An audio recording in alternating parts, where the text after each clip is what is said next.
know what? I was trying to be nice. I was freaking trying to be nice. And you know what? I'm still gonna kind of be nice.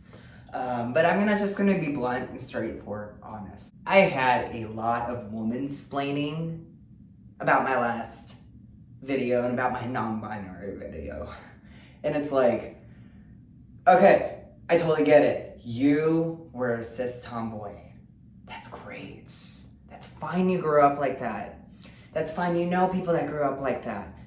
It's okay. There are such things as cis tomboys. However, that was not my experience. My experience was a closeted trans boy that had no way of knowing what was up with myself. Just because you understood that you were a girl that liked boy things, that's a lot different than my experience, where I was a boy forced to identify as a girl because I had no other options. I had zero education about transgender at all until I was like 20, all right? And because I was a bottled up, quiet type of kid anyway, I just had to conform. I couldn't be one of those extroverts to be like, no, this is how I am. Because that's not my personality. Especially when I was young.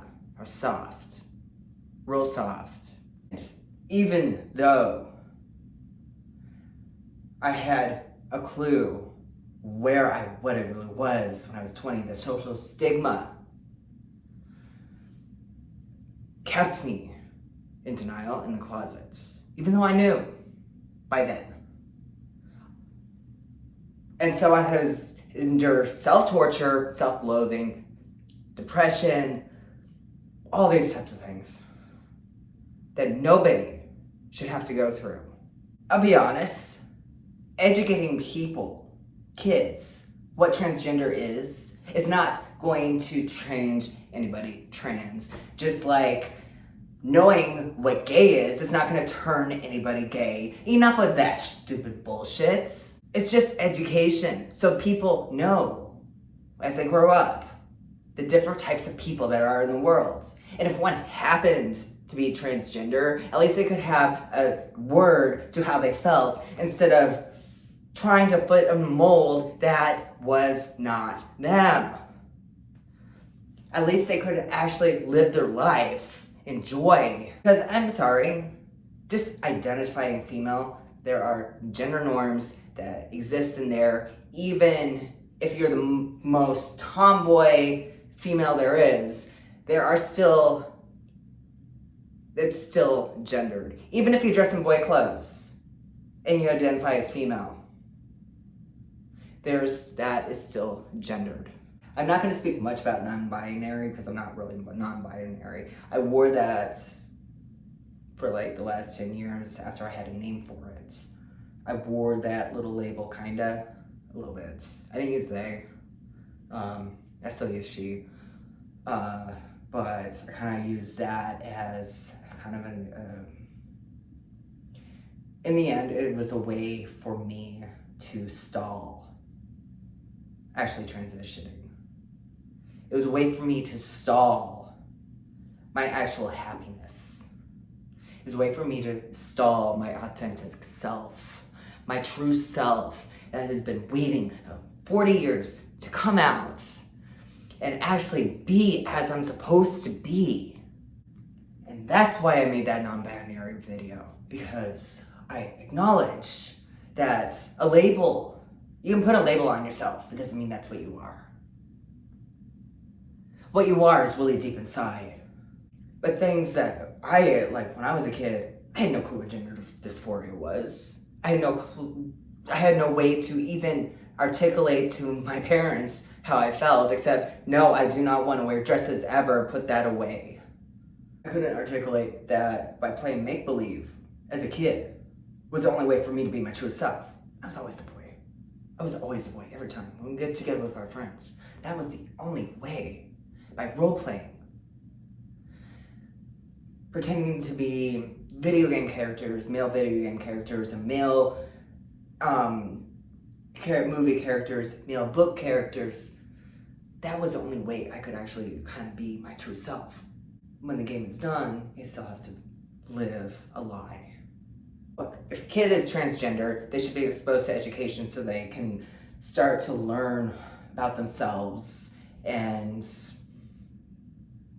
connect the dots. If a kid is not transgender, they should learn about transgender so they understand that trans people do exist in the world. It's just another thing. It's just another type of people. We're just people. We're just people living as God intended us to be. End of story. The most compassionate thing that you can do is to support a trans kid. But these lawmakers saying that it is abuse to put a child on hormones. Okay, nobody's putting a 10-year-old on hormones. Nobody's cutting off boobs when they're 12. Nobody's doing that. Because all the doctors really want is best for their patients' physical and mental well-being. There's no agenda. There's no attack on femininity, whether it's female to male or male to female. I'm a trans guy and I still consider myself a feminist. Because I definitely believe that the ladies deserve equal rights and opportunity. And I know there are plenty of trans ladies that view the same way. So any conspiracy that is in your head, like, oh, this is feminism versus trans, and the trans guys are turning their backs on feminism, and the trans ladies would never be a feminist because they are part of the patriarchy when they were growing up. Get cool it. Cis men can be feminists.